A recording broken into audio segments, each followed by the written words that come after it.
old appeals to racial, sexual, and religious chauvinism, to rabid nationalist fervor, are beginning not to work. Business of who I am and whether I'm good or bad or achieving or not, all that's learned along the way. Just a ride. And we can change it anytime we want.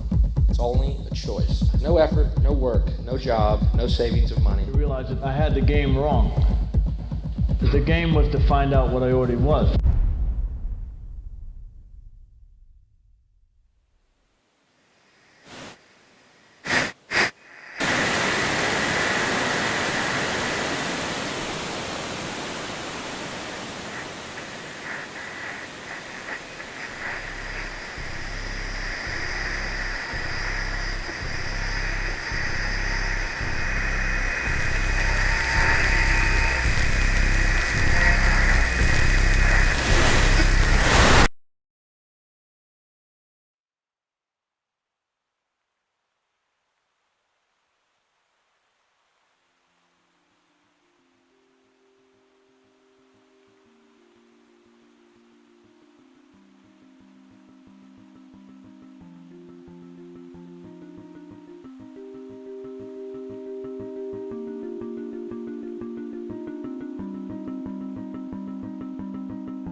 We were saying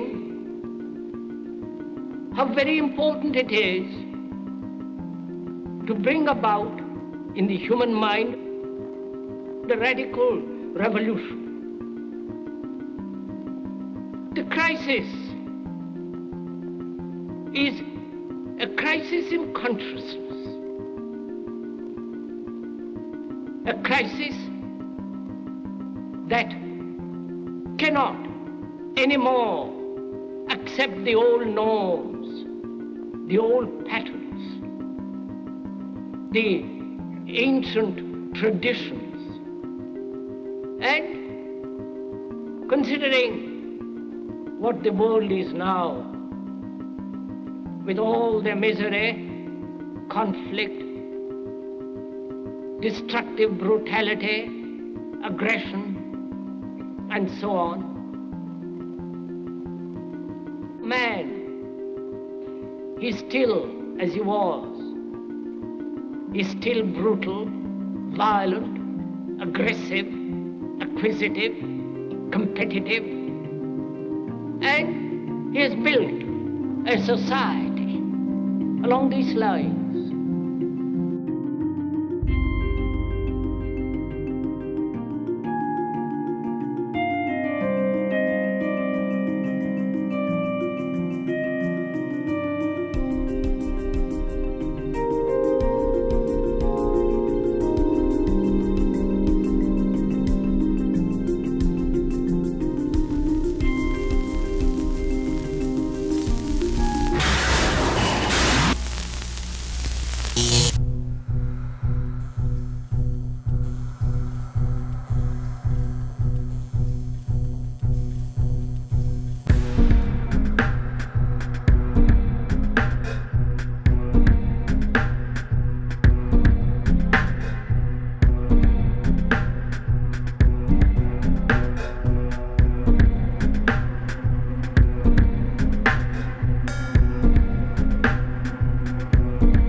Society today is composed of a series of institutions.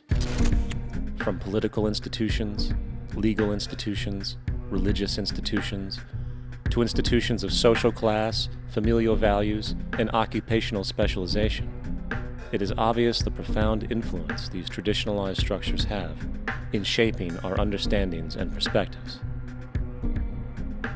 Yet, of all the social institutions we are born into, directed by, and conditioned upon, there seems to be no system as taken for granted and misunderstood as the monetary system. Taking on nearly religious proportions, the established monetary institution exists as one of the most unquestioned forms of faith there is.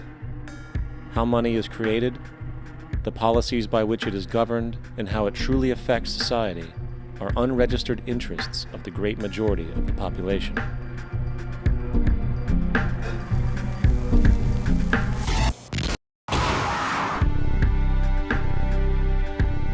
In a world where 1% of the population owns 40% of the planet's wealth, in a world where 34,000 children die every single day from poverty and preventable diseases, and where 50% of the world's population lives on less than $2 a day, one thing is clear: something is very wrong.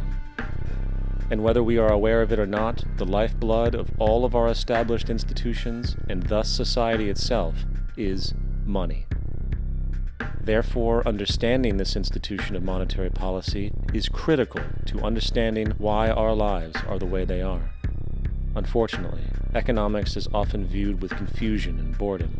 Endless streams of financial jargon, coupled with intimidating mathematics, quickly deters people from attempts at understanding it. However, the fact is, the complexity associated with the financial system is a mere mask, designed to conceal one of the most socially paralyzing structures humanity has ever endured.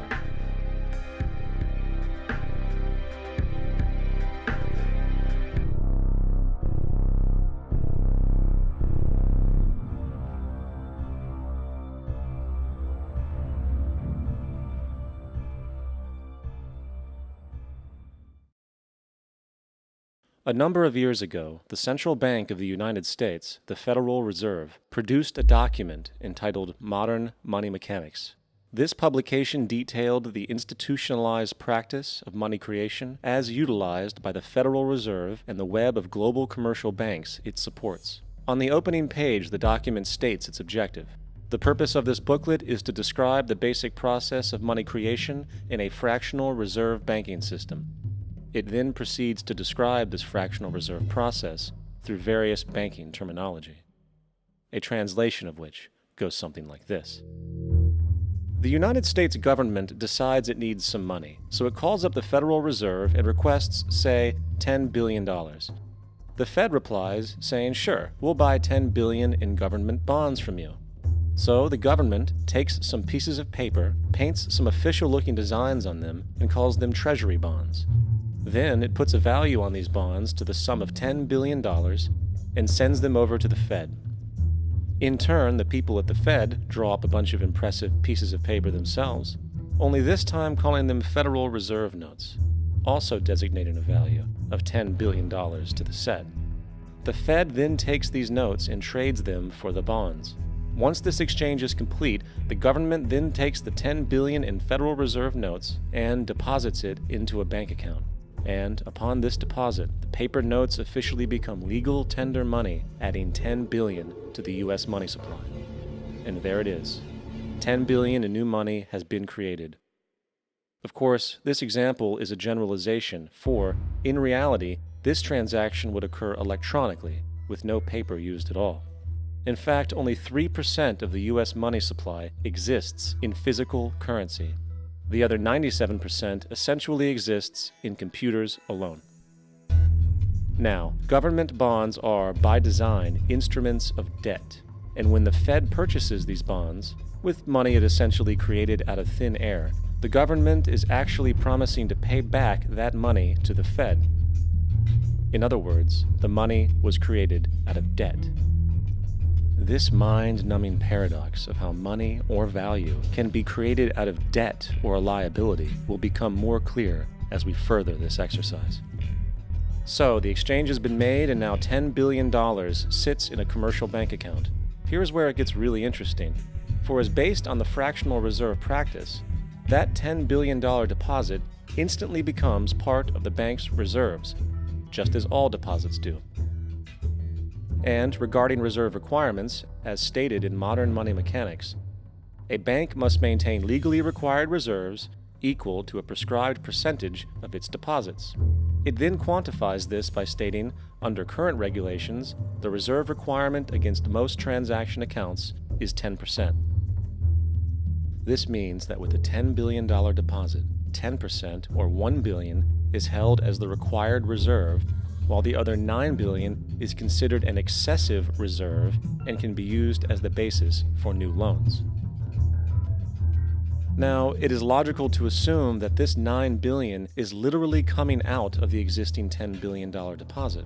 However, this is actually not the case. What really happens is that the $9 billion is simply created out of thin air on top of the existing $10 billion deposit. This is how the money supply is expanded. As stated in modern money mechanics, of course they, the banks, do not really pay out loans from the money they receive as deposits. If they did this, no additional money would be created. What they do when they make loans is to accept promissory notes, loan contracts, in exchange for credits, money, to the borrower's transaction accounts. In other words, the $9 billion can be created out of nothing simply because there is a demand for such a loan and that there is a $10 billion deposit to satisfy the reserve requirements. Now, let's assume that somebody walks into this bank and borrows the newly available $9 billion. They will then most likely take that money and deposit it into their own bank account. The process then repeats, for that deposit becomes part of the bank's reserves. 10% is isolated, and in turn 90% of the $9 billion, or $8.1 billion, is now available as newly created money for more loans.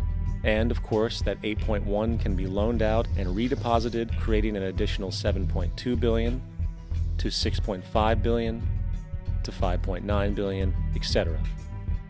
This deposit money creation loan cycle can technically go on to infinity. The average mathematical result is that about $90 billion can be created on top of the original $10 billion. In other words, for every deposit that ever occurs in the banking system, about 9 times that amount can be created out of thin air. Money jitters. Ask the obliging Bank of America for a jar of soothing instant money, M-O-N-E-Y, in the form of a convenient personal loan.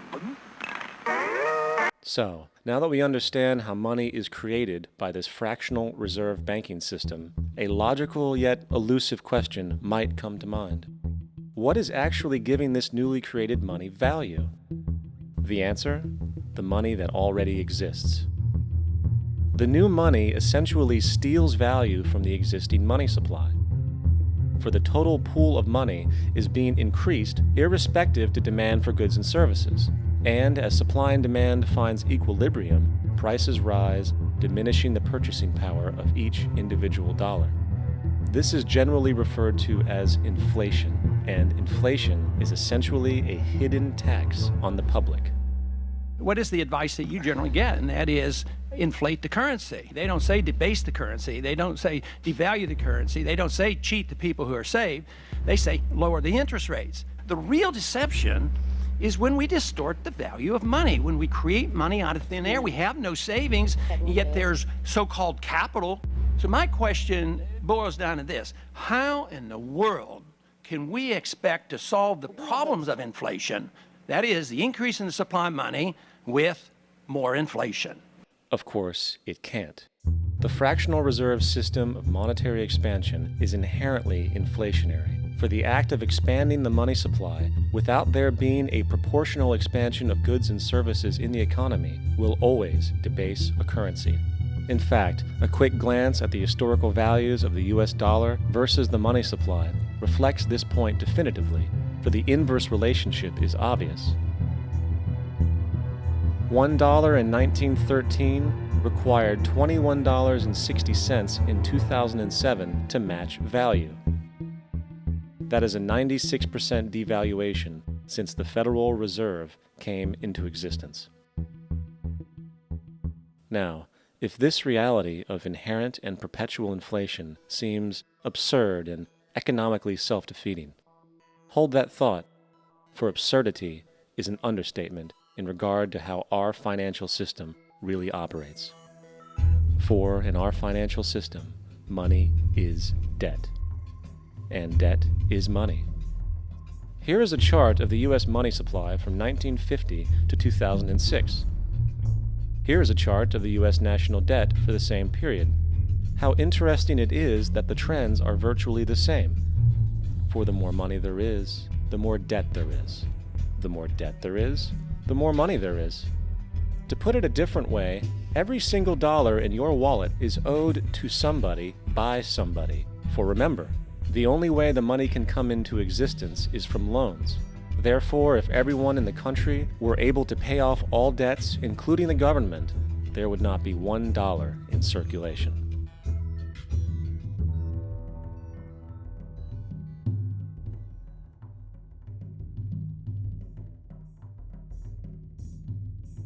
In fact, the last time in American history the national debt was completely paid off was in 1835 after President Andrew Jackson shut down the central bank that preceded the Federal Reserve. In fact, Jackson's entire political platform essentially revolved around his commitment to shut down the central bank, stating at one point, "The bold efforts the present bank has made to control the government are but premonitions of the fate that awaits the American people should they be deluded into a perpetuation of this institution or the establishment of another like it." Unfortunately, his message was short-lived, and the international bankers succeeded to install another central bank in 1913, the Federal Reserve. And as long as this institution exists, perpetual debt is guaranteed. Now, so far we have discussed the reality that money is created out of debt, through loans. These loans are based on a bank's reserves, and reserves are derived from deposits. And through this fractional reserve system, any one deposit can create 9 times its original value, in turn debasing the existing money supply, raising prices in society.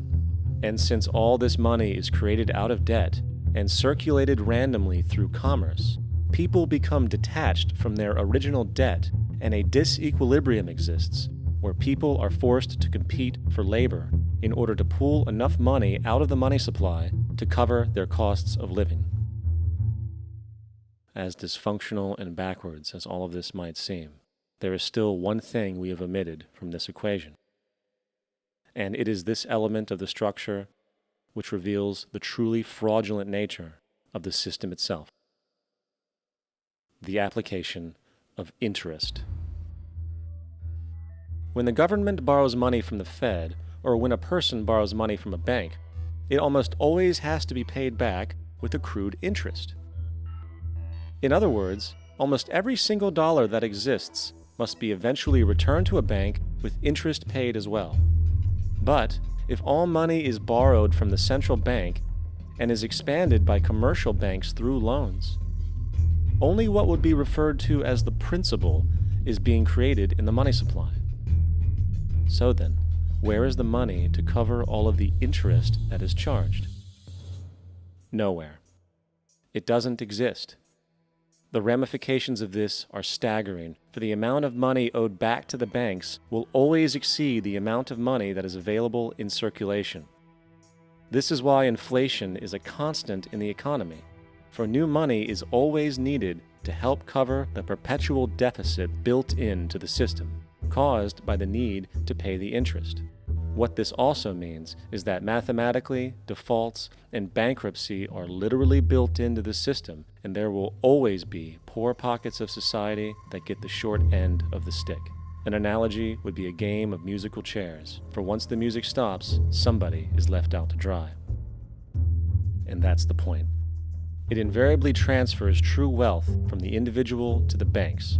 For if you are unable to pay for your mortgage, they will take your property. This is particularly enraging when you realize that not only is such a default inevitable due to the fractional reserve practice, but also because of the fact that the money that the bank loaned to you didn't even legally exist in the first place.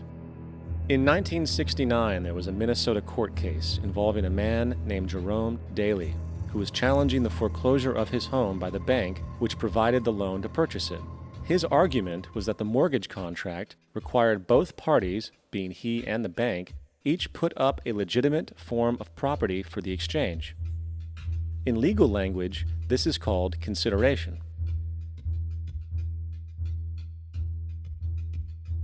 Mr. Daly explained that the money was, in fact, not the property of the bank, for it was created out of nothing as soon as the loan agreement was signed.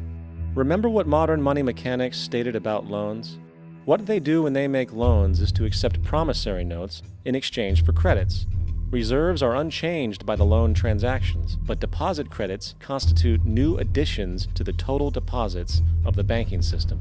In other words, the money doesn't come out of their existing assets. the bank is simply inventing it, putting up nothing of its own except for a theoretical liability on paper. As the court case progressed, the bank's president, Mr. Morgan, took the stand, and in the judge's personal memorandum, he recalled that the plaintiff, bank's president, admitted that, in combination with the Federal Reserve Bank, did create the money and credit upon its books by bookkeeping entry. The money and credit first came into existence when they created it. Mr. Morgan admitted that no United States law or statute existed which gave him the right to do this. A lawful consideration must exist and be tendered to support the note. The jury found that there was no lawful consideration, and I agree. He also poetically added, "Only God can create something of value out of nothing." And upon this revelation, the court rejected the bank's claim for foreclosure, and Daley kept his home. The implications of this court decision are immense. For every time you borrow money from a bank, whether it is a mortgage loan or a credit card charge, the money given to you is not only counterfeit, it is an illegitimate form of consideration, and hence voids the contract to repay, for the bank never had the money as property to begin with. Unfortunately, such legal realizations are suppressed and ignored, and the game of perpetual wealth transfer and perpetual debt continues. And this brings us to the ultimate question: why? During the American Civil War, President Lincoln bypassed the high-interest loans offered by the European banks and decided to do what the Founding Fathers advocated, which was to create an independent and inherently debt-free currency. It was called the greenback. Shortly after this measure was taken, an internal document circulated between private British and American banking interests stated, "Slavery is but the owning of labor and carries with it the care of laborers, while the European plan is that capital shall control labor by controlling wages. This can be done by controlling the money. It will not do to allow the greenback, as we cannot control that." The fractional reserve policy perpetrated by the Federal Reserve, which has spread in practice to the great majority of banks in the world, is, in fact, a system of modern slavery. Think about it. Money is created out of debt. And what do people do when they are in debt? They submit to employment to pay it off. But if money can only be created out of loans, how can society ever be debt-free? It can't. And that's the point. And it is the fear of losing assets coupled with the struggle to keep up with the perpetual debt and inflation inherent in the system, compounded by the inescapable scarcity within the money supply itself, created by the interest that can never be repaid, that keeps the wage slave in line, running on the hamster wheel with millions of others, in effect powering an empire that truly benefits only the elite at the top of the pyramid. For, at the end of the day, who are you really working for? The banks. Money is created in a bank and invariably ends up in a bank. They are the true masters, along with the corporations and governments they support. Physical slavery requires people to be housed and fed. Economic slavery requires people to feed and house themselves. It is one of the most ingenious scams for social manipulation ever created, and at its core, it is an invisible war against the population. Debt is the weapon used to conquer and enslave societies, and interest is its prime ammunition. And as the majority walks around oblivious to this reality, the banks, in collusion with governments and corporations, continue to perfect and expand their tactics of economic warfare, spawning new bases, such as the World Bank and International Monetary Fund, while also inventing a new type of soldier, the birth of the economic hitman.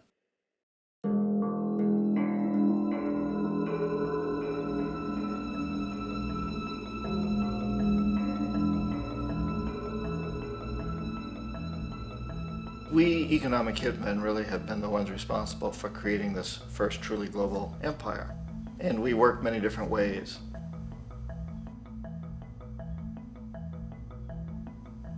But perhaps the most common is that we will identify a country that has resources our corporations covet, like oil, and then arrange a huge loan to that country from the World Bank or one of its sister organizations. But the money never actually goes to the country. Instead, it goes to our big corporations to build infrastructure projects in that country, power plants, industrial parks, ports, things that benefit a few rich people in that country, in addition to our corporations, but really don't help the majority of the people at all. However, those people, the whole country is left holding a huge debt. It's such a big debt they can't repay it, and that's part of the plan, that they can't repay it. And so at some point, we economic hitmen go back to them and say, listen, you owe us a lot of money, can't pay your debt, so sell your oil real cheap to our oil companies. Allow us to build a military base in your country, or send troops in support of ours to someplace in the world like Iraq, or vote with us on the next UN vote. To have their electric utility company privatized and their water and sewage system privatized and sold to U.S. corporations or other multinational corporations. So there was that whole mushrooming thing, and it's so typical of the way the IMF and the World Bank work, that you put a country in debt, it's such a big debt it can't pay it, and then you offer to refinance that debt and pay even more interest. And you demand this quid pro quo, which you call a conditionality or good governance, which means basically that they've got to sell off their resources, including many of their social services, their utility companies, their school systems sometimes, their penal systems, their insurance systems, to foreign corporations. So it's a double, triple, quadruple whammy. The precedent for economic hitmen really began back in the early 50s when democratically elected Mossadegh, who was elected in Iran, he was considered to be the hope for democracy in the Middle East and around the world. He was Time Magazine's Man of the Year. But one of the things that he'd run on and began to implement was the idea that foreign oil companies needed to pay the Iranian people a lot more for the oil that they were taking out of Iran. The Iranian people should benefit from their own oil. Strange policy. We didn't like that, of course. But we were afraid to do what we normally were doing, which was to send in the military. Instead, we sent in one CIA agent, Kermit Roosevelt, Teddy Roosevelt's relative. And Kermit went in with a few $1 million and was very, very effective and efficient. And in a short amount of time, he managed to get Mossadegh overthrown and brought in the Shah of Iran to replace him, who always was favorable to oil. And it was extremely effective. Bombs overflow Tehran. Army officers shout that Mossadegh has surrendered and his regime as virtual dictator of Iran is ended. Pictures of the Shah are paraded through the streets as sentiment reverses.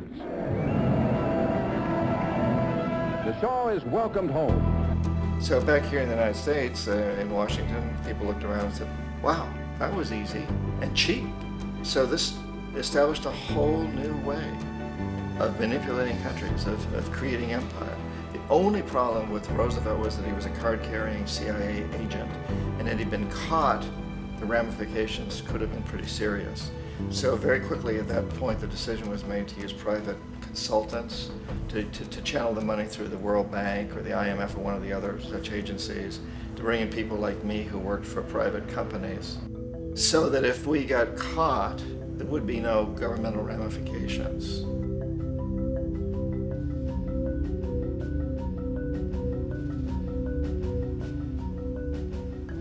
When Arbenz became president of Guatemala, the country was very much under the thumbs of United Fruit Company, the big international corporations. And Arbenz ran on this ticket that says, you know, we want to get the land back to the people.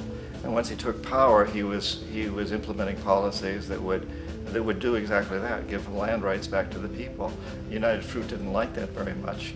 And so they hired a public relations firm, launched a huge campaign in the United States to convince the United States people, the citizens of the United States, and the press of the United States, and the Congress of the United States, that Arbenz was a Soviet puppet, and that if we allowed him to stay in power, the Soviets would have a foothold in this hemisphere. And that at that point in time was a huge fear on everybody's mind, the Red Terror, the Communist Terror.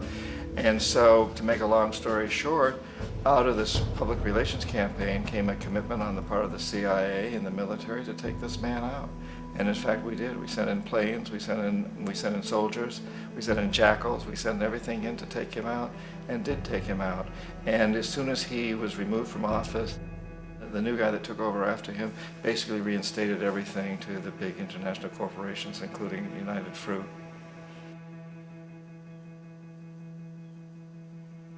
Ecuador for many, many years had been ruled by pro-US dictators, often relatively brutal. Then it was decided that they were going to have a truly democratic election. Jaime Roldos ran for office, and his main goal, he said, as president would be to make sure that Ecuador's resources were used to help the people. And he won, overwhelming, by more votes than anybody had ever won anything in Ecuador. And he began to implement these policies to make sure that the profits from oil went to help the people. Well, we didn't like that in the United States.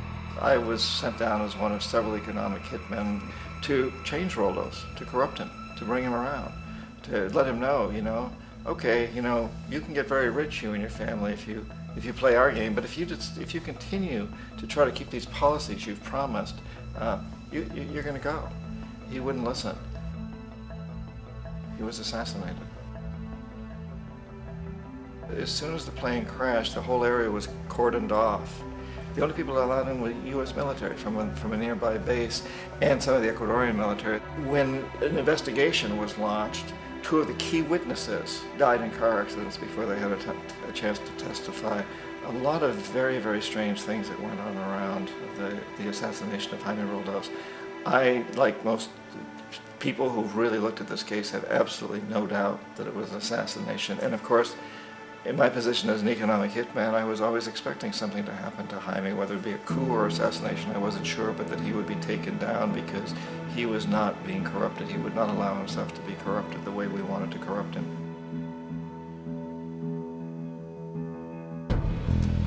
Omar Torrijos, president of Panama, was one of my favorite people. I really, really liked him. He was very charismatic. He was a guy who really wanted to help his country. And when I tried to bribe him or corrupt him, he said, look, John, he called me Juanito. He said, look, Juanito, I don't need the money. What I really need is for my country to be treated fairly. I need for the United States to repay the debts that you owe my people for all the destruction you've done here. I need to be in a position where I can help other Latin American countries win their independence and be free of this terrible presence from the north that you people are exploiting us so badly. I need to have the Panama Canal back in the hands of the Panamanian people. That's what I want. And so, leave me alone. Don't try to bribe me. It was 1981, and in May, Jaime Roldos was assassinated. And Omar was very aware of this. Torrijos got his family together and he said, I'm probably next, but it's okay because I've done what I came here to do. I've renegotiated the canal. The canal will now be in our hands. He just finished negotiating the treaty with Jimmy Carter. In June of that same year, just a couple of months later, he also went down in an airplane crash, which there's no question was executed by CIA-sponsored jackals. Tremendous amount of evidence that one of Torrijos' security guards handed him at the last moment as he was getting on the plane a tape recorder, a small tape recorder that contained a bomb.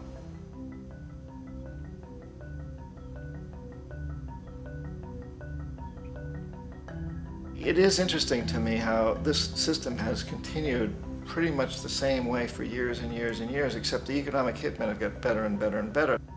Then we come up with, very recently, what happened in Venezuela.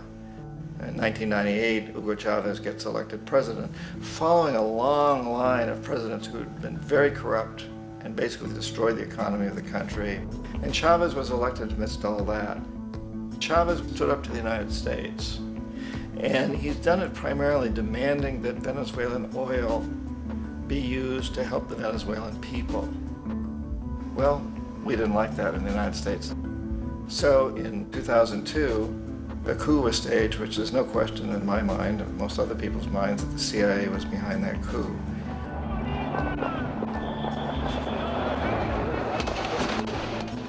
way that that coup was fomented was very reflective of what Kermit Roosevelt had done in Iran, of paying people to go out into the streets, to riot, to protest, to say this Chavez is very unpopular. You know, if you can get a few thousand people to do that, television can make it look like it's the whole country, and things start to mushroom. Except in the case of Chavez, he was smart enough, and the people were so strongly behind him that they overcame it, which was a phenomenal moment in the history of Latin America.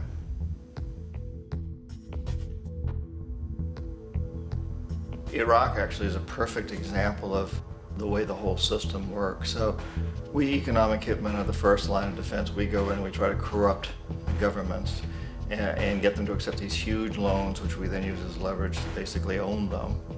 If we fail, as I failed in Panama with Omar Torrijos and in Ecuador with Jaime Roldos, men who refused to be corrupted, then the second line of defense is we send in the jackals. And the jackals either overthrow governments or they assassinate.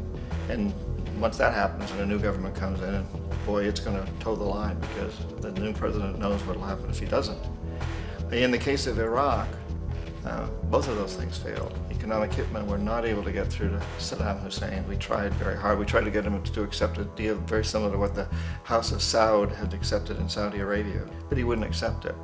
And so the jackals went in to take him out. They couldn't do it. His security was very good.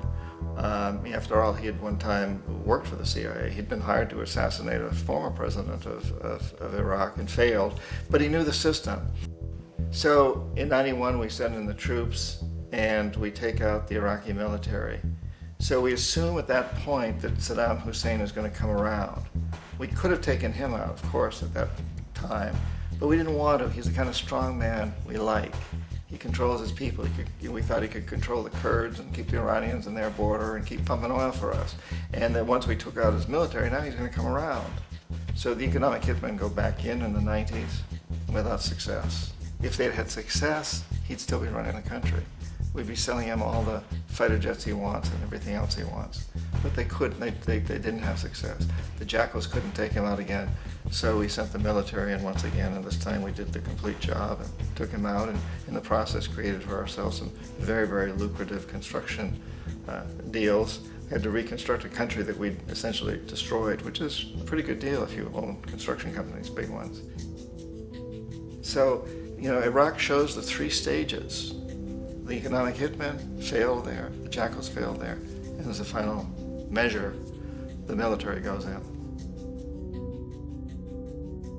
And in that way, we've really created an empire, but we've done it very, very subtly. It's clandestine. All the empires of the past were built on the military, and everybody knew they were building them. So the British knew they were building them, the French, the Germans, the Romans, the Greeks. And they were proud of it, and they always had some excuse like spreading civilization, spreading some religion, something like that. But they knew they were doing it. We don't. The majority of the people in the United States have no idea that we're living off the benefits of a clandestine empire, that today there's more slavery in the world than ever before. And then you have to ask yourself, well, if it's an empire, then who's the emperor? Obviously, our presidents of the United States are not emperors. An emperor is someone who's not elected, doesn't serve a limited term, and doesn't report to anyone, essentially. So you can't classify our presidents that way. But we do have what I consider to be the equivalent of the emperor, and it's what I call the corporatocracy. The corporatocracy is this group of individuals who run our biggest corporations, and they really act as the emperor of this empire. They control our media, either through direct ownership or advertising. They control most of our politicians because they finance their campaigns, either through their corporations or through personal contributions that come out of the corporations. They're not elected, they don't serve a limited term, they don't report to anybody. And at the very top of the corporatocracy, you really can't tell whether a person's working for a private corporation or the government because they're always moving back and forth. So, you know, you've got a guy who one moment is the president of a big construction company like Halliburton, and the next moment he's vice president of the United States, or the president who is in the oil business. And this is true whether you've got Democrats or Republicans in the office. You have them moving back and forth through the revolving door. And in a way, our government is invisible a lot of the time, and its policies are carried out by our corporations on one level or another. And then again, the policies of the government are basically forged by the corporatocracy and then presented to the government. They become government policy. So it's an incredibly cozy relationship. This isn't a conspiracy theory type of thing. These people don't have to get together and plot to do things. They all basically work under one primary assumption, and that is that they must maximize profits regardless of the social and environmental costs.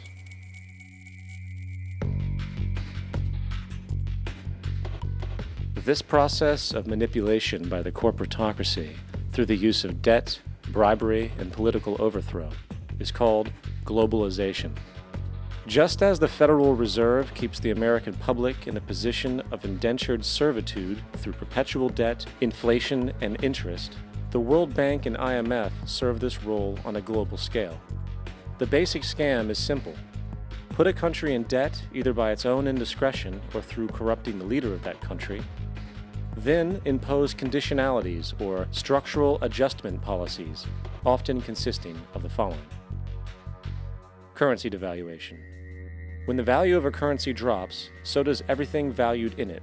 This makes indigenous resources available to predator countries at a fraction of their worth.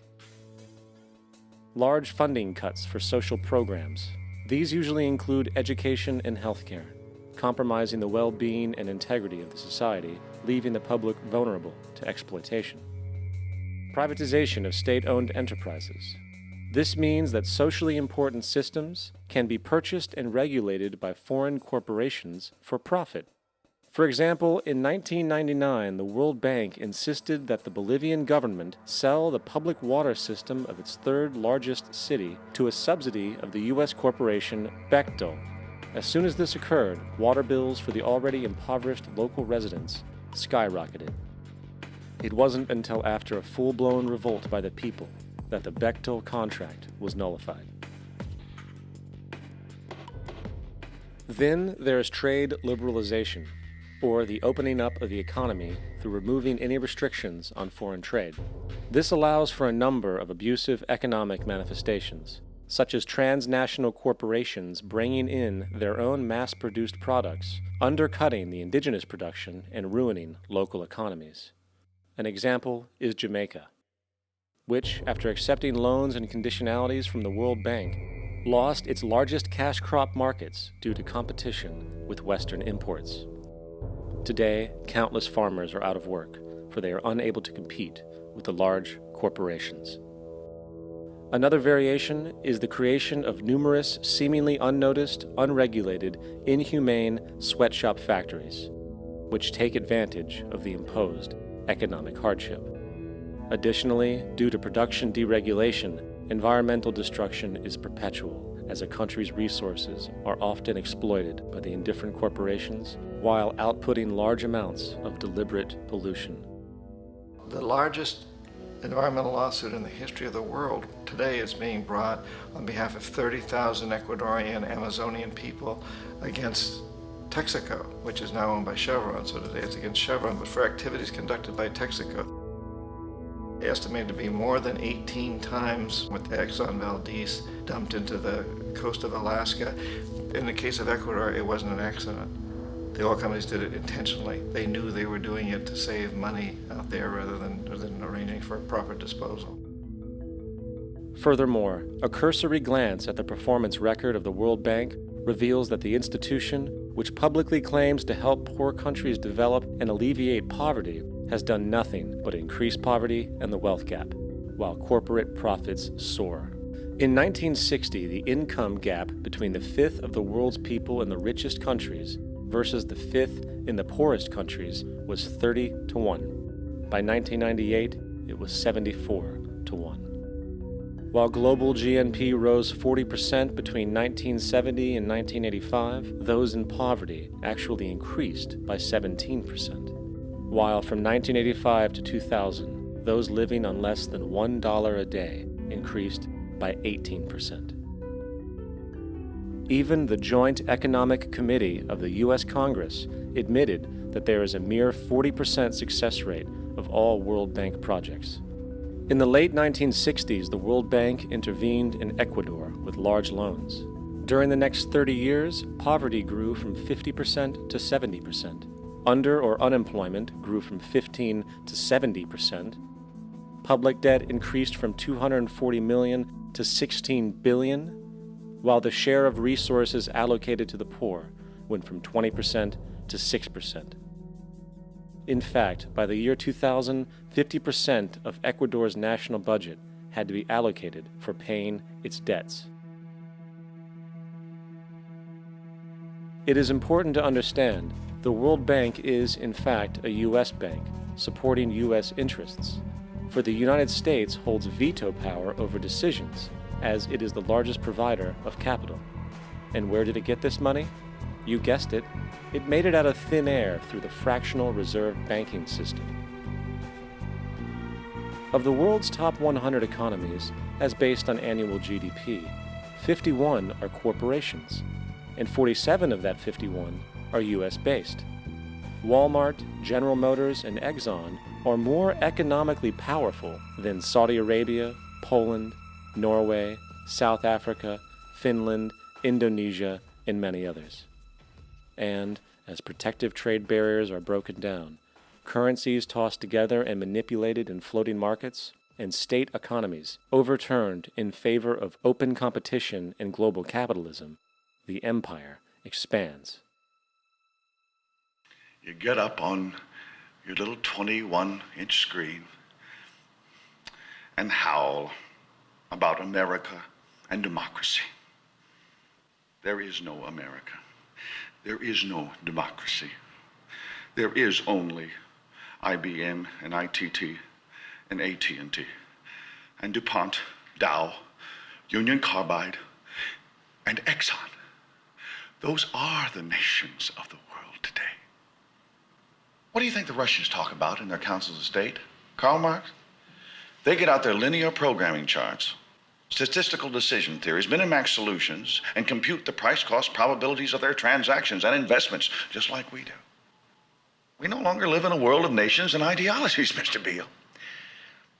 The world is a college of corporations, inexorably determined by the immutable bylaws of business.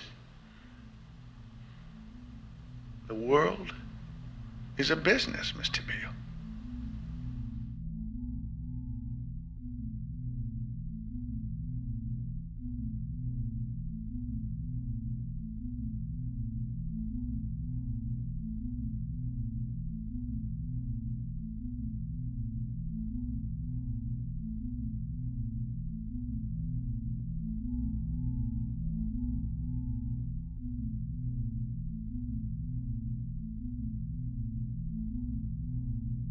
The world is being taken over by a handful of business powers who dominate the natural resources we need to live while controlling the money we need to obtain these resources. The end result will be world monopoly, based not on human life, but financial and corporate power. And as the inequality grows, naturally more and more people are becoming desperate. So the establishment was forced to come up with a new way to deal with anyone who challenges the system. So they gave birth to the terrorist. The term terrorist is an empty distinction, designed for any person or group who chooses to challenge the establishment. This isn't to be confused with the fictional Al-Qaeda, which was actually the name of a computer database for the US-supported Mujahideen in the 1980s.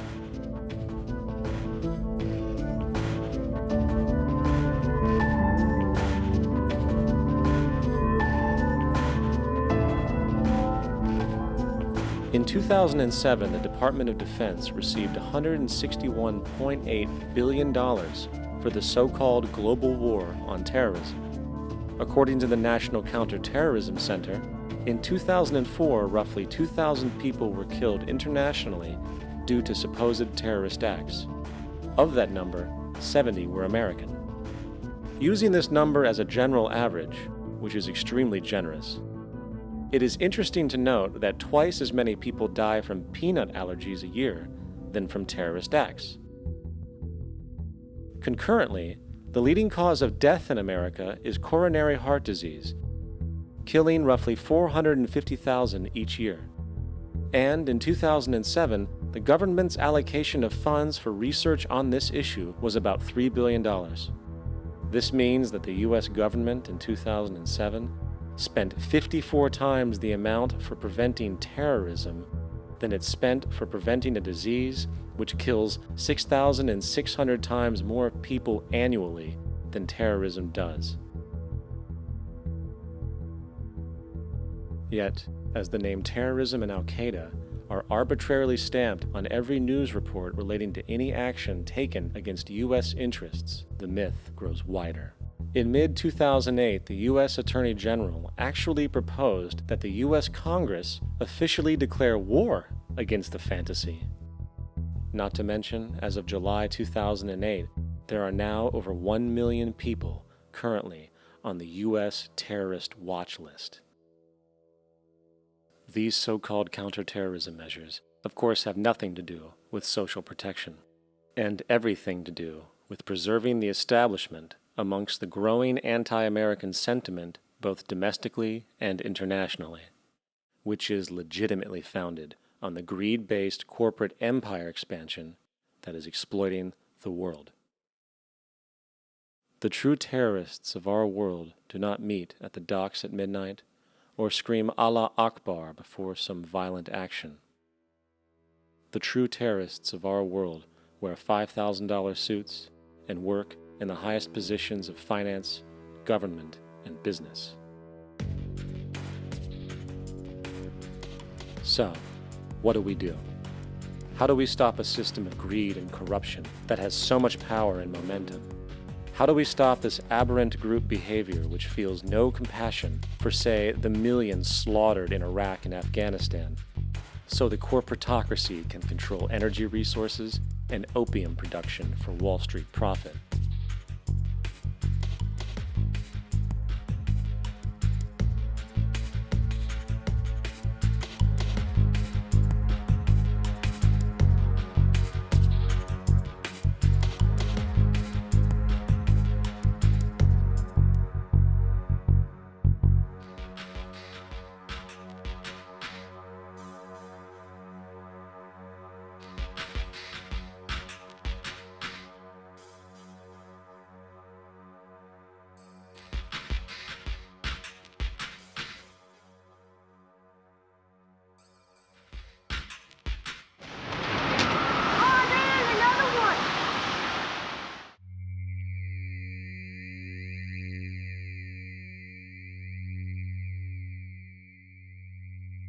How do we stop a system of greed and corruption that condemns poor populations to sweatshop slavery for the benefit of Madison Avenue? Or that engineers false flag terror attacks for the sake of manipulation? Or that generates built-in modes of social operation which are inherently exploitative? Or that systematically reduces civil liberties and violates human rights in order to protect itself from its own shortcomings? How do we deal with the numerous covert institutions, such as the Council on Foreign Relations, the Trilateral Commission, and the Bilderberg Group, and other undemocratically elected groups which, behind closed doors, collude to control the political, financial, social, and environmental elements of our lives? In order to find the answer, we must first find the true underlying cause. For the fact is, the selfish, corrupt, power, and profit-based groups are not the true source of the problem. They are symptoms.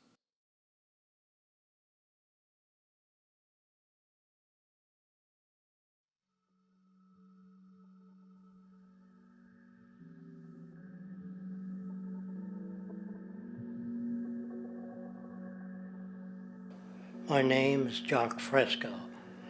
I'm an industrial designer and a social engineer. I'm very much interested in society and developing a system that might be sustainable for all people. First of all, the word corruption is a monetary invention. That aberrant behavior that's disruptive to the well-being of people. Well, you're dealing with human behavior. And human behavior appears to be environmentally determined, meaning if you were raised by the Seminole Indians as a baby, never saw anything else, you'd hold that value system. And this goes for nations, it goes for individuals, for families. They try to indoctrinate their children to their particular faith and their country and make them feel like they're part of that. And they build a society which they call established. They establish a workable point of view and tend to perpetuate that, whereas all societies are really emergent, not established. And so they fight new ideas that would interfere with the establishment. Governments try to perpetuate that which keeps them in power. People are not elected to political office to change things. They're put there to keep things the way they are. So you see, the basis of corruption is in our society. Let me make it clear. All nations, then, are basically corrupt because they tend to uphold existing institutions. I don't mean to uphold or downgrade all nations, but communism, socialism, fascism, the free enterprise system, and all other subcultures are the same. They are all basically corrupt. The most fundamental characteristic of our social institutions is the necessity for self-preservation. Whether dealing with a corporation, a religion, or a government, the foremost interest is to preserve the institution itself. For instance, the last thing an oil company would ever want is the utilization of energy that was outside of its control, for it makes that company less relevant to society. Likewise, the Cold War and the collapse of the Soviet Union was, in reality, a way to preserve and perpetuate the established economic and global hegemony of the United States. Similarly, religions condition people to feel guilty for natural inclinations, each claiming to offer the only path to forgiveness and salvation. At the heart of this institutional self-preservation lies the monetary system, for it is money that provides the means for power and survival. Therefore, just as a poor person might be forced to steal in order to survive, it is a natural inclination to do whatever is needed to continue an institution's profitability. This makes it inherently difficult for profit-based institutions to change, for it puts in jeopardy not only the survival of large groups of people, but also the coveted materialistic lifestyles associated with affluence and power. Therefore, the paralyzing necessity to preserve an institution, regardless of its social relevance, is largely rooted in the need for money or profit.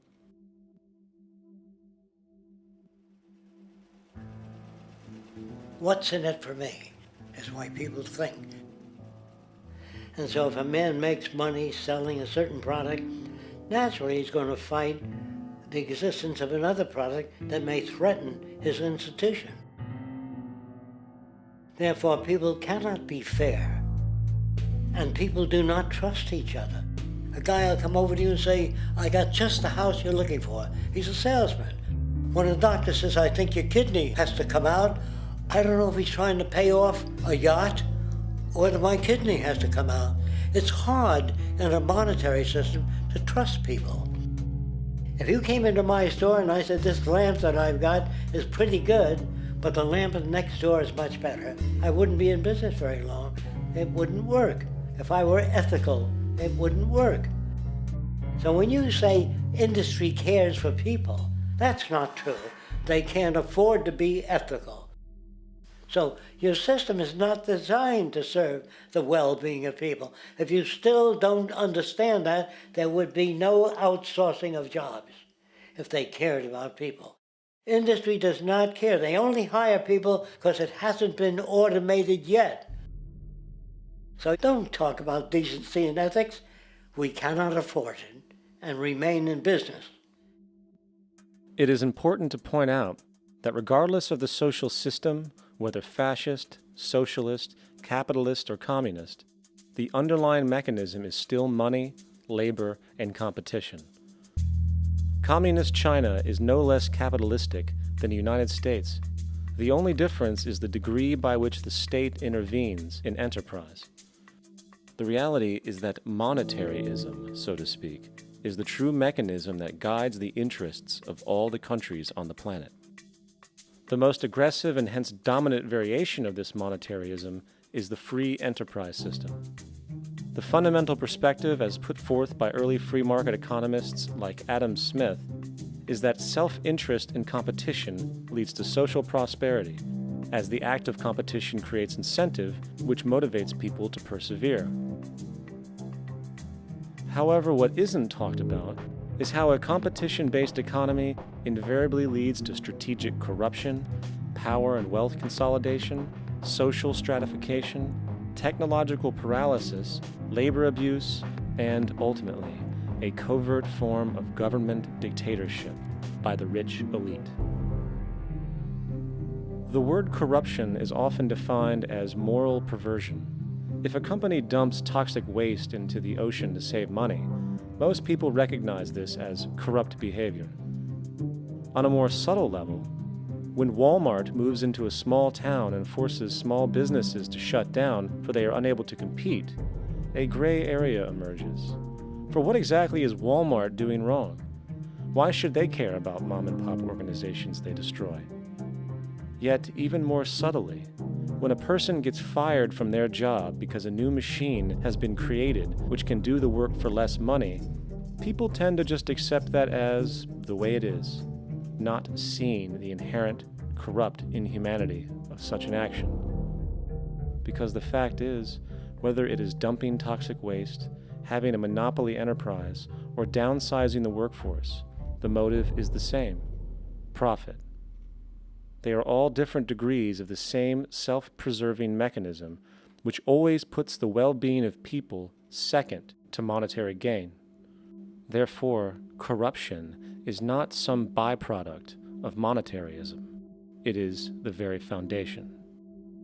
And while most people acknowledge this tendency on one level or another, the majority remains naive as to the broad ramifications of having such a selfish mechanism as the guiding mentality in society.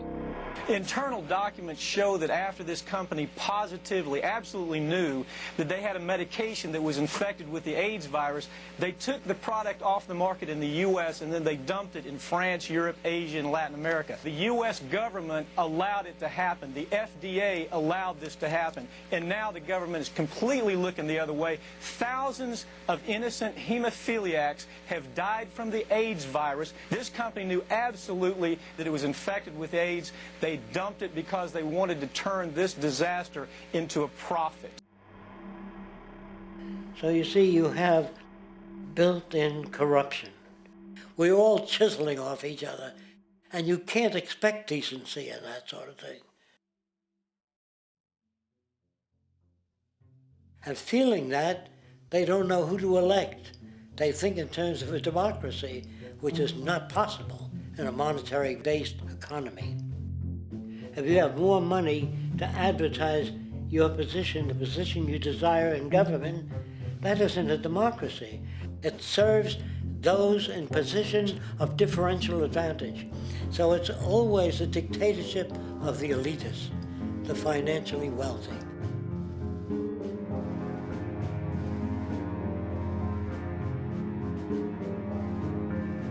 It is an interesting observation to note how seemingly unknown personalities magically appear on the scene as presidential candidates. Then, before you know it, somehow you are left to choose from a small group of extremely wealthy people who suspiciously have the same broad social view. Obviously, it's a joke. The people placed on the ballot are done so because they have been pre-decided to be acceptable by the established financial powers who actually run the show. Yet, many who understand this illusion of democracy often think, if only we could just get our honest, ethical politicians in power, then we would be okay. Well, while this idea, of course, seems reasonable in our established-oriented worldview, it is, unfortunately, another fallacy. For when it really comes down to what is actually important, the institution of politics, and thus politicians themselves, have absolutely no true relevance as to what makes our world and society function. It's not politicians that can solve problems. They have no technical capabilities. They don't know how to solve problems. Even if they were sincere, they don't know how to solve problems. It's the technicians that produce the desalination plants. It's the technicians that give you electricity, that give you motor vehicles, that heat your house and cool it in the summertime. It's technology that solves problems, not politics. Politics cannot solve problems because they're not trained to do so. Very few people today stop and consider what it is that actually improves their lives. Is it money? Obviously not. One cannot eat money or stuff money into their car to get it to run. Is it politics? All politicians can do is create laws, establish budgets, and declare war. Is it religion? Of course not. Religion creates nothing except intangible emotional solace for those who require it. The true gift that we as human beings have, which has been solely responsible for everything that has improved our lives, is technology. What is technology? Technology is a pencil which allows one to solidify ideas on paper for communication. Technology is an automobile which allows one to travel faster than feet would allow. Technology is a pair of eyeglasses which enables sight for those who need it. Applied technology itself is merely an extension of human attributes which reduces human effort, freeing humans from a particular chore or problem. Imagine what your life would be like today without a telephone, or an oven, or a computer, or an airplane. Everything in your home which you take for granted, from a doorbell to a table to a dishwasher, is technology generated from the creative, scientific ingenuity of human technicians, not money, politics, or religion. These are false institutions. And writing your congressman is fantastic. They tell you to write your congressman if you want something done. The men in Washington should be at the forefront of technology, the forefront of human studies, the forefront of crime, all the factors that shape human behavior. You don't have to write your congressman. What kind of people are they that are appointed to do that job? The future will have great difficulty. And the question that's raised by politicians is, how much will a project cost? The question is not, how much will it cost? Do we have the resources? And we have the resources today to house everyone, build hospitals all over the world, build schools all over the world, the finest equipment and labs for teaching and doing medical research. So you see, we have all that, but we're in a monetary system. And in the monetary system, there's profit. And what is the fundamental mechanism that drives the profit system besides self-interest? What is it exactly that maintains that competitive edge at its core? Is it high efficiency and sustainability? No, that isn't part of their design. Nothing produced in our profit-based society is even remotely sustainable or efficient. If it was, there wouldn't be a multi-million-dollar-a-year service industry for automobiles, nor would the average lifespan for most electronics be less than 3 months before they're obsolete. Is it abundance?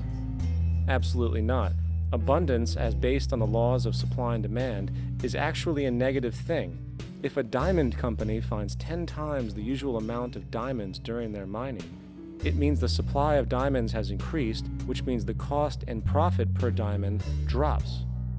The fact is, efficiency, sustainability, and abundance are enemies of profit. To put it into a word, it is the mechanism of scarcity that increases profits. What is scarcity? Based on keeping products valuable. Slowing up production on oil raises the price. Maintaining scarcity of diamonds keeps the price high. They burn diamonds at the Kimberley diamond mines. They're made of carbon. That keeps the price up. So then, what does it mean for society when scarcity, either produced naturally or through manipulation, is a beneficial condition for industry. It means that sustainability and abundance will never ever occur in a profit system, for it simply goes against the very nature of the structure. Therefore, it is impossible to have a world without war or poverty. It is impossible to continually advance technology to its most efficient and productive states. And, most dramatically, it is impossible to expect human beings to behave in truly ethical or decent ways.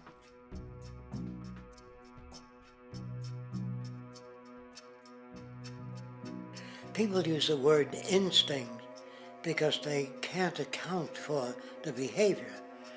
They sit back and they evaluate with their lack of knowledge, and they say things like, humans are built a certain way, greed is a natural thing, as though they've worked for years on it, and it's no more natural than wearing clothing.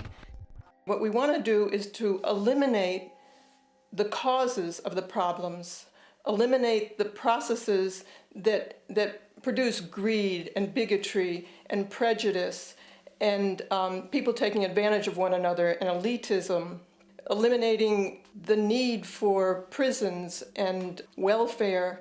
We have always had these problems because we have always lived within scarcity and barter and monetary systems that produce scarcity. If you eradicate the conditions that generate what you call socially offensive behavior, it does not exist. The guy said, well, isn't that inborn? No, it's not. There is no human nature, there's human behavior, and that's always been changed throughout history. You're not born with bigotry and greed and corruption and hatred. You pick that up within the society. War, poverty, corruption, hunger, misery, human suffering will not change in a monetary system. That is, there'll be very little significant change. It's going to take the redesign of our culture, our values, and it has to be related to the carrying capacity of the earth, not some human opinion or some politician's notions of the way the world ought to be, or some religious notions of the conduct of human affairs. And that's what the Venus Project is about. The society that we're about to talk about is a society that is free of all the old superstitions, incarceration, prisons, police, cruelty, and law. All laws will disappear, and the professions will disappear that are no longer valid, such as stockbrokers, bankers, advertising, gone forever, because it's no longer relevant. When we understand that it is technology devised by human ingenuity which frees humanity and increases our quality of life, we then realize that the most important focus we can have is on the intelligent management of the Earth's resources. For it is from these natural resources we gain the materials to continue our path of prosperity. Understanding this, we then see that money fundamentally exists as a barrier to these resources, for virtually everything has a financial cost. And why do we need money to obtain these resources? Because of real or assumed scarcity. We don't usually pay for air and tap water because it is in such high abundance, selling it would be pointless. So then, logically speaking, if resources and technologies applicable to creating everything in our societies, such as houses, cities, and transportation, were in high enough abundance, there would be no reason to sell anything. Likewise, if automation and machinery was so technologically advanced as to relieve human beings of labor, there would be no reason to have a job. And with these social aspects taken care of, there would be no reason to have money at all. So the ultimate question remains: do we on Earth have enough resources and technological understanding to create a society of such abundance that everything we have now could be available without a price tag and without the need for submission through employment? Yes, we do. We have the resources and technology to enable this at a minimum, along with the ability to raise the standard of living so high that people in the future will look back at our civilization now and gawk at how primitive and immature our society was. What the Venus Project proposes is an entirely different system that's updated to present-day knowledge. We've never given scientists the problem of how do you design a society which would eliminate boring and monotonous jobs, that would eliminate accidents in transportation, that would enable people to have a high standard of living, that would eliminate poisons in our food, that would give us other sources of energy that are clean and efficient. We can do that out there.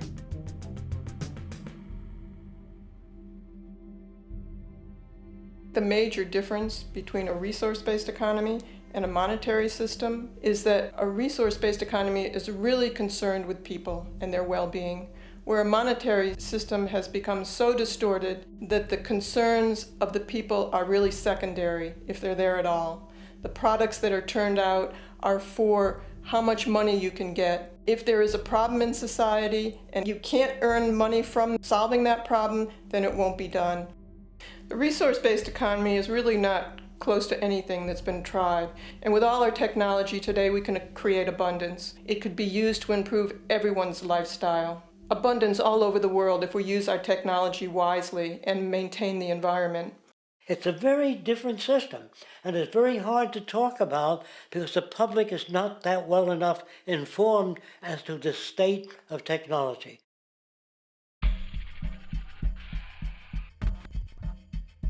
At present, we don't have to burn fossil fuels. We don't have to use anything that would contaminate the environment. There are many sources of energy available. Alternative energy solutions pushed by the establishment, such as hydrogen, biomass, and even nuclear, are highly insufficient, dangerous, and exist only to perpetuate the profit structure that industry has created.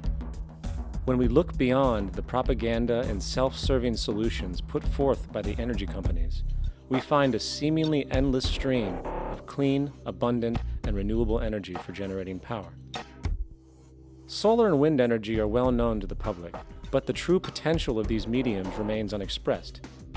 Solar energy, derived from the sun, has such abundance that 1 hour of light at high noon contains more energy than what the entire world consumes in a year. If we could capture 1/100% of this energy, the world would never have to use oil, gas, or anything else. The question then is not availability, but the technology to harness it. And there are many advanced mediums today which could accomplish just that, if they were not hindered by the need to compete for market share with the established energy power structures. Then there's wind energy. Wind energy has long been denounced as weak, and due to being location-driven, impractical. This is simply not true. The U.S. Department of Energy admitted in 2007 that if wind was fully harvested in just 3 of America's 50 states, it could power the entire nation. And then there are the rather unknown mediums of tidal and wave power. Tidal power is derived from tidal shifts in the ocean. Installing turbines which capture this movement generates energy. In the United Kingdom, 42 sites are currently noted as available, forecasting that 34% of all the UK's energy could come from tidal power alone. Wave power, which extracts energy from the surface motions of the ocean, is estimated to have a global potential of up to 80,000 terawatt-hours a year. This means 50% of the entire planet's energy usage could be produced from this medium alone. Now, it is important to point out that tidal, wave, solar, and wind power requires virtually no preliminary energy to harness, unlike coal, oil, gas, biomass, hydrogen, and all the others. In combination, these 4 mediums alone, if efficiently harnessed through technology, could power the world forever. That being said, there happens to be another form of clean, renewable energy which trumps them all: geothermal power. Geothermal energy utilizes what is called heat mining, which, through a simple process using water, is able to generate massive amounts of clean energy. In 2006, an MIT report on geothermal energy found that 13,000 zettajoules of power are currently available in the Earth, with the possibility of 2,000 zettajoules being easily tappable with improved technology. The total energy consumption of all the countries on the planet is about half of a zettajoule a year. This means about 4,000 years of planetary power could be harnessed in this medium alone. And when we understand that the Earth's heat generation is constantly renewed, this energy is really limitless and could be used forever. These energy sources are only a few of the clean, renewable mediums available, and as time goes on, we will find more. The grand realization is that we have total energy abundance without the need for pollution, traditional conservation, or in fact, a price tag. And what about transportation? The prevailing means of transportation in our societies is by automobile and aircraft, both of which predominantly need fossil fuels to run. In the case of the automobile, the battery technology needed to power an electric car that can go over 100 miles an hour for over 200 miles on one charge exists, and has existed for many years. However, due to battery patents controlled by the oil industry, which limits their availability to maintain market share, coupled with political pressure from the energy industry, the accessibility and affordability of this technology is limited. There is absolutely no reason other than pure, corrupt profit interest that every single vehicle in the world cannot be electric and utterly clean, with zero need for gasoline. As far as airplanes, it is time we realize that this means of travel is inefficient, cumbersome, slow, and causes far too much pollution. This is a maglev train. It uses magnets for propulsion. It is fully suspended by a magnetic field and requires less than 2% of the energy used for plane travel. The train has no wheels, so nothing can wear out. The current maximum speed of versions of this technology, as used in Japan, is 361 miles per hour. However, this version of the technology is very dated. An organization called ET3, which has connections with the Venus Project, has established a tube-based maglev that can travel up to 4,000 miles per hour in a motionless, frictionless tube, which can go over land or underwater. Imagine going from LA to New York for an extended lunch break, or from Washington, D.C. to Beijing, China in 2 hours.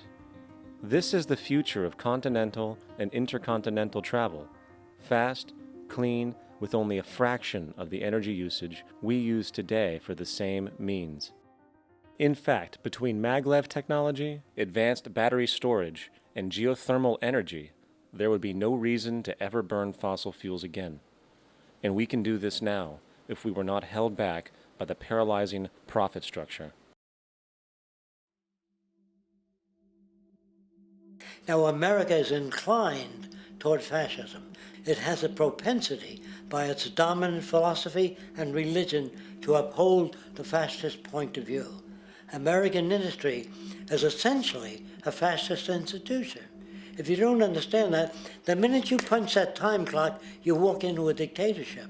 We're given notions about the respectability of work, and I really look at it as being paid slavery. They're brought up to believe that you shall earn your living by the sweat of your brow. That holds people back.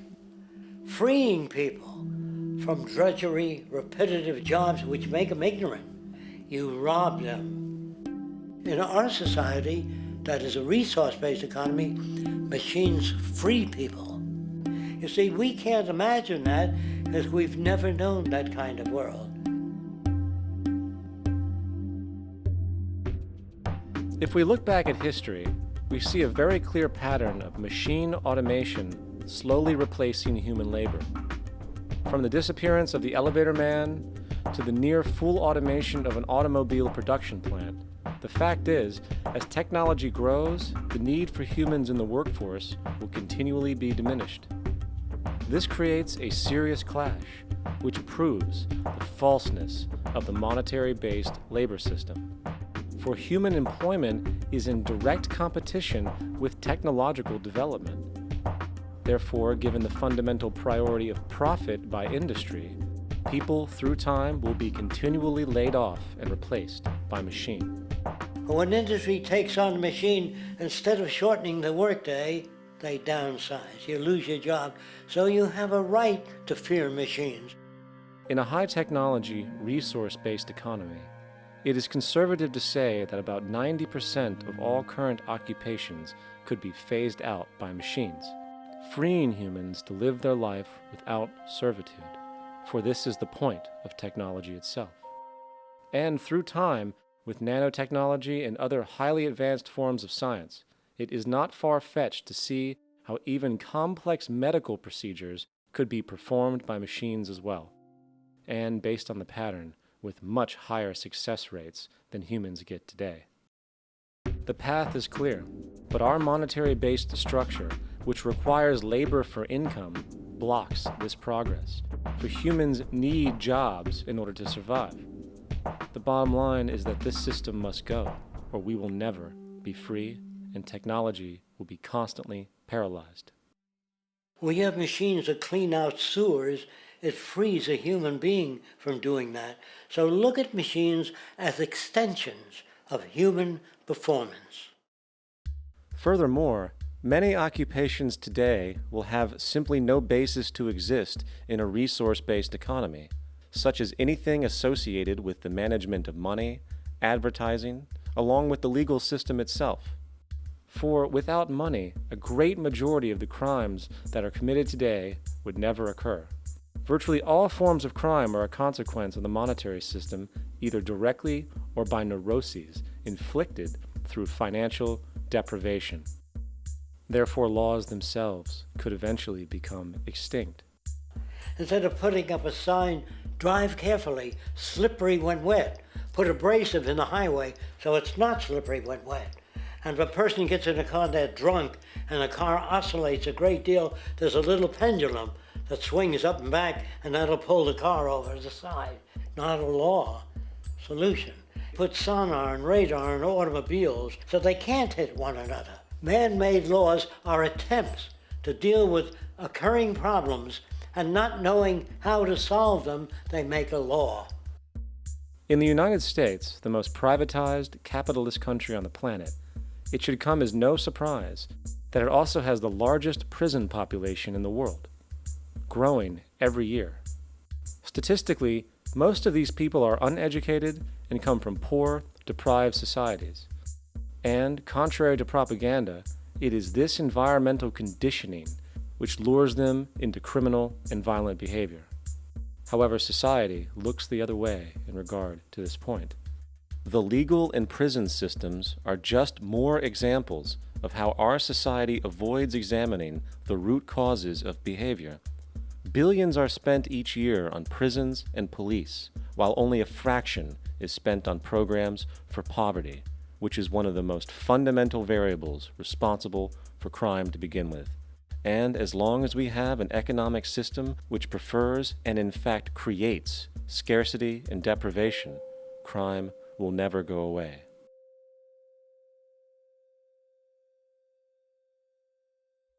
If people have access to the necessities of life without servitude, debt, barter, trade, they behave very differently.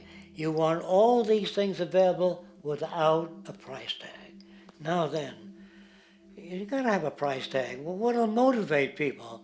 Man gets everything he wants, he just lay around in the sun. This is the myth they perpetuate. People in our culture are trained to believe that the monetary system produces incentive. If they have access to things, why should they want to do anything?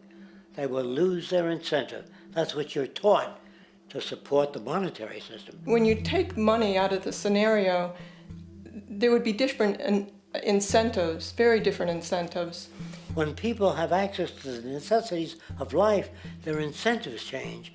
What about the moon and the stars? New incentives arise. If you make a painting that you enjoy, you will enjoy giving it to other people, not selling it.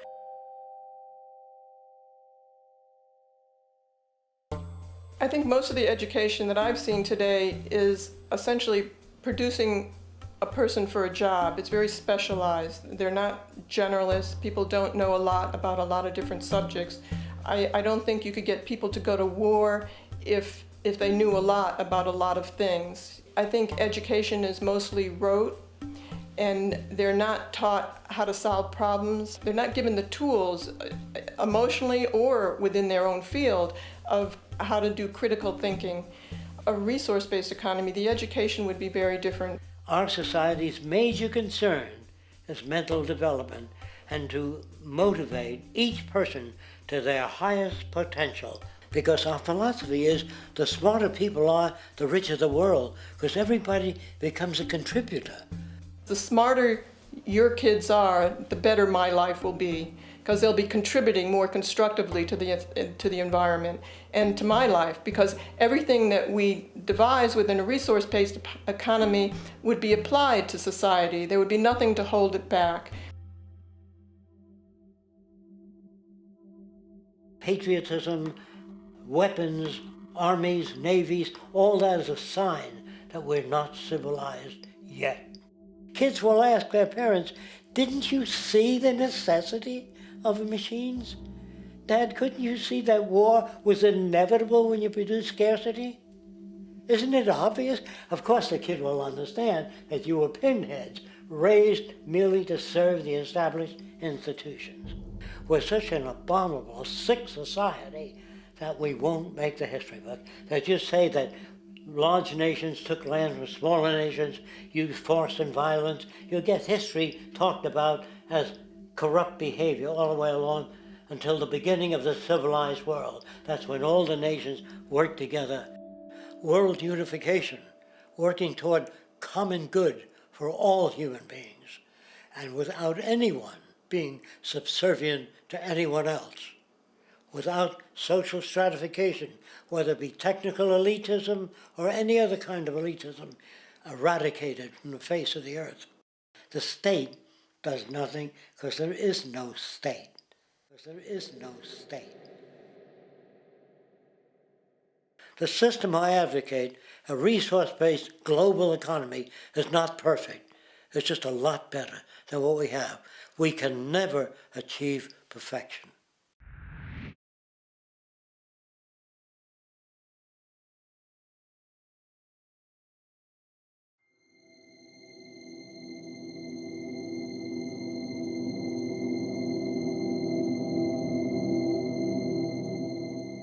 The social values of our society, which has manifested in perpetual warfare, corruption, oppressive laws, social stratification, irrelevant superstitions, environmental destruction, and a despotic, socially indifferent, profit-oriented ruling class, is fundamentally the result of a collective ignorance of two of the most basic insights humans can have about reality: the emergent and symbiotic aspects of natural law.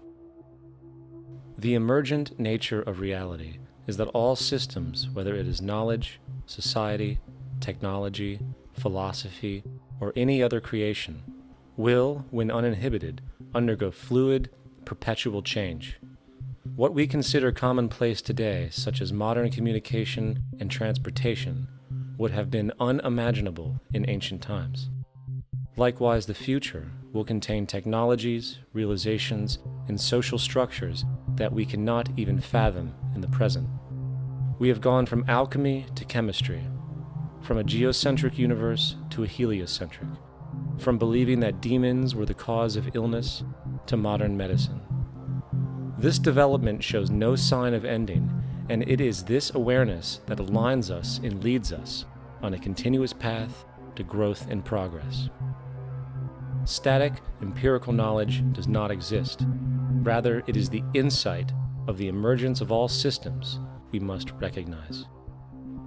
This means we must be open to new information at all times, even if it threatens our current belief system and hence identities. Sadly, society today has failed to recognize this, and the established institutions continue to paralyze growth by preserving outdated social structures. Simultaneously, the population suffers from a fear of change, for their conditioning assumes a static identity. In challenging one's belief system, usually results in insult and apprehension, for being wrong is erroneously associated with failure, when, in fact, to be proven wrong should be celebrated, for it is elevating someone to a new level of understanding, furthering awareness. The fact is, there is no such thing as a smart human being, for it is merely a matter of time before their ideas are updated, changed, or eradicated. And this tendency to blindly hold on to a belief system, sheltering it from new, possibly transforming information, is nothing less than a form of intellectual materialism. The monetary system perpetuates this materialism not only by its self-preserving structures, but also through the countless number of people who have been conditioned into blindly and thoughtlessly upholding these structures, therefore becoming self-appointed guardians of the status quo. Sheep, which no longer need a sheepdog to control them, for they control each other by ostracizing those who step out of the norm. This tendency to resist change and uphold existing institutions for the sake of identity, comfort, power, and profit is completely unsustainable and will only produce further imbalance, fragmentation, distortion, and invariably, destruction. It's time to change. From hunters and gatherers to the agricultural revolution to the industrial revolution, the pattern is clear. It is time for a new social system which reflects the understandings we have today. The monetary system is a product of a period of time where scarcity was a reality. Now, with the age of technology, it is no longer relevant to society. Gone with the aberrant behavior it manifests. Likewise, dominant worldviews, such as theistic religion, operate with the same social irrelevancy. Islam, Christianity, Judaism, Hinduism, and all of the others exist as barriers to personal and social growth, for each group perpetuates a closed worldview, and this finite understanding that they acknowledge is simply not possible in an emergent universe. Yet, religion has succeeded in shutting down the awareness of this emergence by instilling the psychological distortion of faith upon its followers, where logic and new information is rejected in favor of traditionalized, outdated beliefs. The concept of God is really a method of accounting for the nature of things. In the early days, people didn't know enough about how things formed, how nature worked, so they invented their own little stories. And they made God in their own image. A guy that gets angry. When people don't behave right, he creates floods and earthquakes. They say it's an act of God.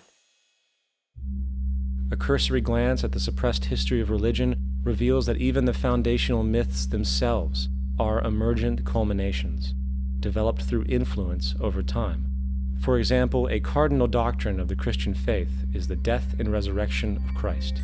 This notion is so important that the Bible itself states, "And if Christ be not risen, then is our preaching vain, and your faith is also vain."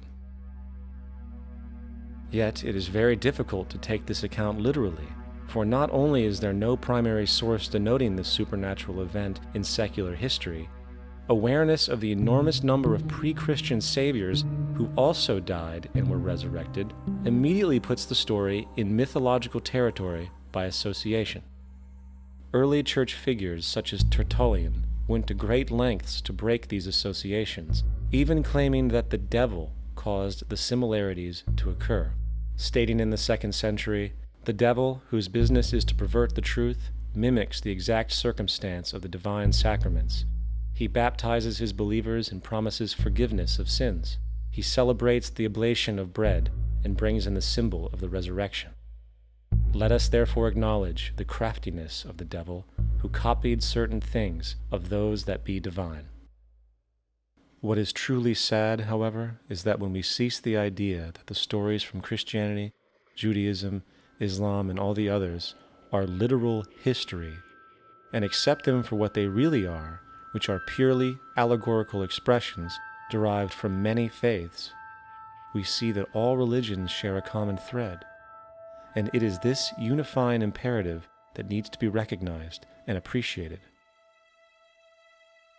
Religious belief has caused more fragmentation and conflict than any other ideology. Christianity alone has 34,000 different subgroups. The Bible is subject to interpretation. When you read it, you say, I think Jesus meant this. I think Job meant that. Oh no, he meant this. So you have the Lutheran, the Seventh-day Adventist, the Catholic, and a church divided is no church at all. And a church divided is no church at all. And this point on division, which is a trademark of all theistic religions, brings us to our second failure of awareness, the false assumption of separation through the rejection of the symbiotic relationship of life. Apart from the understanding that all natural systems are emergent, where all notions of reality will be constantly developed, altered, and even eradicated, we must also understand that all systems are, in fact, invented fragments, merely for the sake of conversation. For there is no such thing as independence in nature. The whole of nature is a unified system of interdependent variables, each a cause and a reaction, existing only as a concentrated whole. You don't see the plug connected to the environment, so it looks like we're free, wandering around. Take the oxygen away, we all die immediately. Take plant life away, we die. And without the sun, all the plants die. So we are connected. We really must take into account the totality. This isn't just a human experience on this planet. This is a total experience. And we know we can't survive without plants and animals. We know we can't survive without the four elements, And so when are we going to really start taking that into account? That's what it is to be successful. Success depends on how well we relate to everything around us. I'm very aware of the fact that my grandson cannot possibly hope to inherit a sustainable, peaceful, stable, socially just world unless every child today growing up in Ethiopia, in Indonesia, in Bolivia, in Palestine, in Israel also has that same expectation. You got to take care of the whole community or you're going to have serious problems. And now we have to see that the whole world is the community and we must all take care of each other that way. And it's not just a community of human beings. It's a community of plants and animals and elements. And we really need to understand that. That's what's going to bring us joy, too, and pleasure. That's what's missing in our lives right now. We can call it spirituality, but the fact of the matter is joy comes from that bliss of connectedness. That's our God spirit. That's that side of ourselves that really feels it. And you can feel it deep inside you. It's this amazing, wonderful feeling. And you know it when you get it. You don't get it from money. You get it from connection. Now, if that isn't a hazard to this country, how are we going to keep building nuclear weapons? You know what I mean? What's going to happen to the arms industry when we realize we're all one? It's going to fuck up the economy. The economy that's fake anyway. The economy that's fake anyway. The economy that's fake anyway. The economy that's fake anyway. The economy that's fake anyway. Which would be a real bummer. You can see why the government's cracking down on the idea of experiencing unconditional love.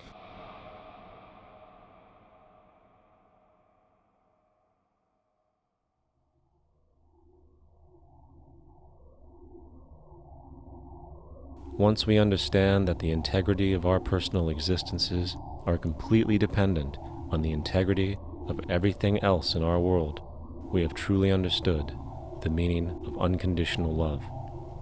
For love is extensionality, and seeing everything as you and you as everything can have no conditionalities. For, in fact, we are all everything at once. If it's true that we're all from the center of a star, every atom in each of us from the center of a star, then we're all the same thing. Even a Coke machine or a cigarette butt in the street in Buffalo is made out of atoms that came from a star. They've all been recycled thousands of times, as have you and I. And therefore, it's only me out there. So what is there to be afraid of? What is there that needs solace seeking? Nothing. There's nothing to be afraid of because it's all us. The trouble is we have been separated by being born and given a name and an identity and being individuated. We've been separated from the oneness, and that's what religion exploits, that people have this yearning to be part of the overall one again. So they exploit that. They call it God. They say he has rules. And I think it's cruel. I think you can do it absent religion.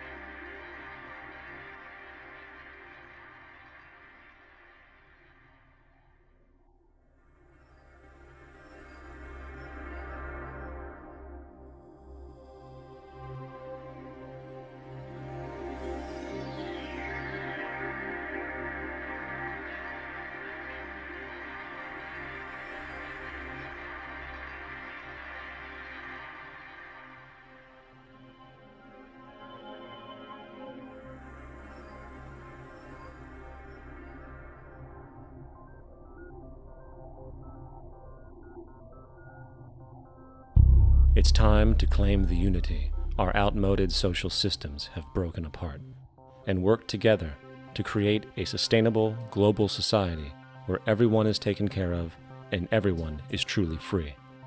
Your personal beliefs, whatever they may be, are meaningless when it comes to the necessities of life. Every human being is born naked, needing warmth, food, water, shelter. Everything else is auxiliary. Therefore, the most important issue at hand is the intelligent management of the Earth's resources. This can never be accomplished in a monetary system, for the pursuit of profit is the pursuit of self-interest, and therefore imbalance is inherent. Simultaneously, politicians are useless, for our true problems in life are technical, not political. Furthermore, ideologies that separate humanity, such as religion, need strong reflection in the community in regard to its value, purpose, and social relevancy. Hopefully, through time, religion will lose its materialism and basis in superstition and move into the useful field of philosophy.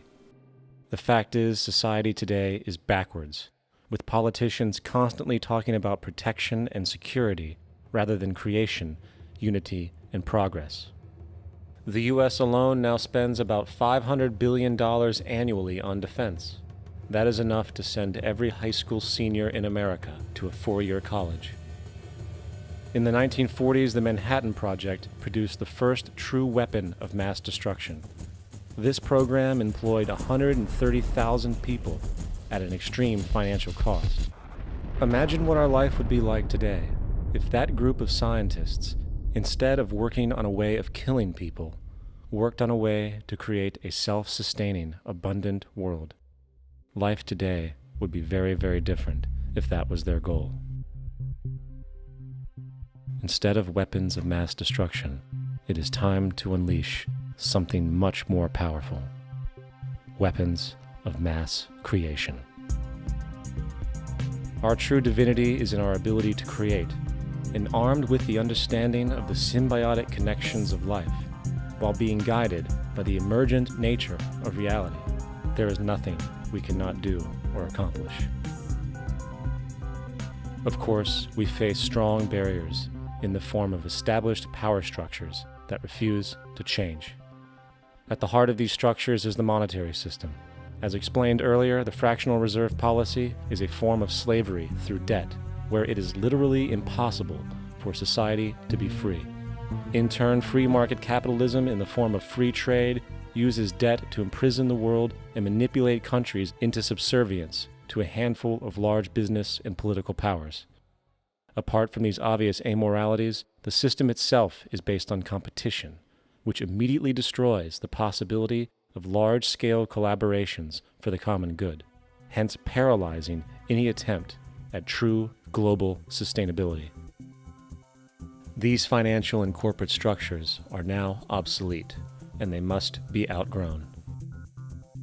Of course, we cannot be naive enough to think that the business and financial elite are going to subscribe to this idea, for they will lose power and control. Therefore, peaceful yet highly strategic action must be taken. The most powerful course of action is simple. We have to alter our behavior to force the power structure to the will of the people. We must stop supporting the system. The only way the establishment will change is by our refusal to participate, while continuously acknowledging its endless flaws and corruptions. They're not going to give up the monetary system because of our designs of what we recommend. The system has to fail, and people have to lose confidence in their elected leaders. That will be a major turning point if the Venus Project is offered as a possible alternative.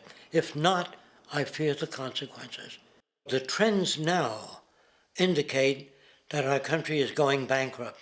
The probability is our country will move toward a military dictatorship to prevent riots and complete social breakdown. Once the U.S. breaks down, all the other cultures will undergo similar things. As of now, the world financial system is on the brink of collapse due to its own shortcomings. The Comptroller of Currency stated in 2003 that the interest on the U.S. national debt will not be affordable in less than 10 years. This theoretically means total bankruptcy for the U.S. economy, and its implications for the world are immense. In turn, the fractional reserve-based monetary system is reaching its theoretical limits of expansion, and the banking failures you are seeing are just the beginning. This is why inflation is skyrocketing, all debt is at record levels, and the government and Fed are hemorrhaging new money to bail out the corrupt system. For the only way to keep the banks going is by making more money. The only way to make more money is to create more debt and inflation. It is simply a matter of time before the tables turn and there is no one willing to take new loans, while defaults grow as people are unable to afford their current loans. Then the expansion of money will stop and contraction will begin on a scale never before seen, ending a century-long pyramid scheme. This has already begun.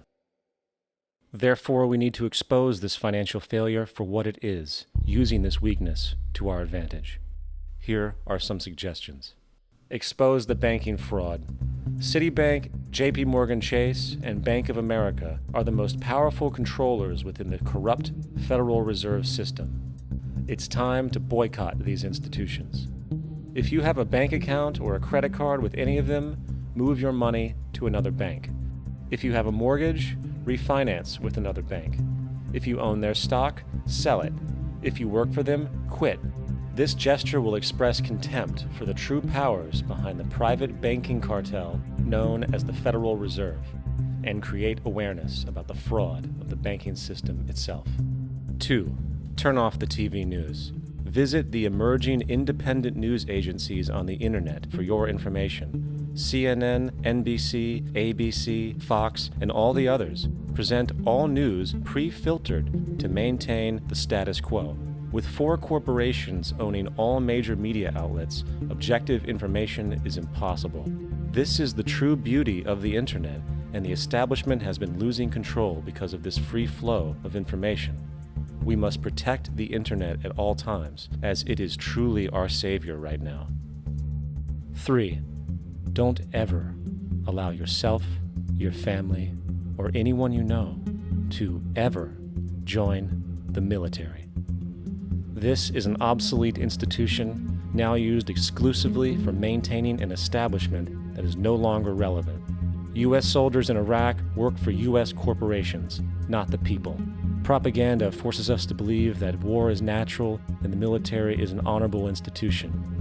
Well, if war is natural, why are there 18 suicides every single day by American veterans who have post-traumatic stress disorder? If our military men and women are so honored, why is it that 25% of the American homeless population are veterans? 4. Stop supporting the energy companies. If you live in a detached house, get off the grid. Investigate every means of making your home self-sustainable with clean energy. Solar, wind, and other renewable energies are now affordable consumer realities, and considering the never-ending rising cost of traditional energies, it will likely be a cheaper investment over time. If you drive, get the smallest car you can, and consider using one of the many conversion technologies that can enable your car to be a hybrid, electric, or run on anything other than establishment fuels. 5. Reject the political system. The illusion of democracy is an insult to our intelligence. In a monetary system, there is no such thing as a true democracy, and there never was. We have two political parties owned by the same set of corporate lobbyists. They are placed in their positions by the corporations, with popularity artificially projected by their media. In a system of inherent corruption, the change of personnel every couple of years has very little relevance. Instead of pretending that the political game has any true meaning, focus your energy on how to transcend this failed system. And 6. Join the movement. Go to the zeitgeistmovement.com and help us create the largest mass movement for social change the world has ever seen. We must mobilize and educate everyone about the inherent corruption of our current world system, along with the only true sustainable solution, declaring all the natural resources on the planet as common heritage to all people, while informing everyone as to the true state of technology and how we can all be free if the world works together rather than fights. The choice lies with you. You can continue to be a slave to the financial system and watch the continuous wars, depressions, and injustice across the globe while placating yourself with vain entertainment and materialistic garbage. Or you can focus your energy on true, meaningful, lasting, holistic change, which actually has the realistic ability to support and free all humans with no one left behind. But in the end, the most relevant change must occur first inside of you. The real revolution is the revolution of consciousness, and each one of us first needs to eliminate the divisionary, materialistic noise we have been conditioned to think is true, while discovering, amplifying, and aligning with the signal coming from our true empirical oneness. It is up to you. What we are trying during all these discussions and talks here is to see if we cannot radically bring about a transformation of the mind. Not accept things as they are, but to understand it, to go into it, to examine it, give your heart and your mind with everything that you have to find out a way of living differently.